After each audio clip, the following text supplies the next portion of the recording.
bagong taon, napag-isip-isip ko na kailangan ko na ng tulong nyo, isa sa inyo.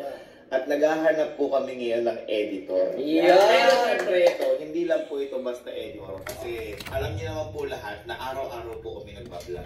So ibig sabihin nun, araw-araw. Kailangan na mag-edit. Ganun po yung magtatatlong taon ko na po ginagawa to. Pero posible. Posible. Kaya ang una naming criteria sa editor namin, kailangan yung dedicated siya, masipag at saka matyaga. Pero kaya, nasaan? Nakita niyo yung editor namin? Sino po? Yung editor ng mababuhok? Bakit po?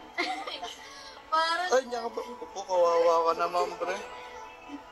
Wala ka kayang table para... Ako, dapat mas masipag matyaga pa siya sa akin. Kasi syempre ako, mas marami akong ginagawa. Dahil magbablog pa ako, mas edit ko pa, magbablog pa ulit, nag-uurok pa ako. Wow! Hoy, mag-edit ka na. Nag-uurok pa ako. Humawak na equipments. Kailangan sanay kayo humawak ng camera. Kailangan sanay din kayong kahit knowledge lang. Kumbaga, sanay din kayong humawak ng drone. Don't say you down. You gotta stand up and fight. Don't say you down. You gotta stand up and fight.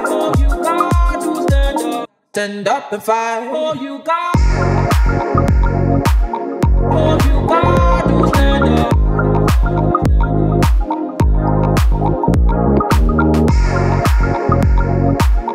Oh, you got to stand up. Gotta stand up.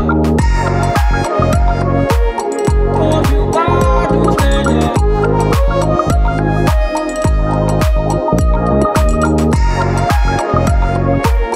Oh, you got to stand up.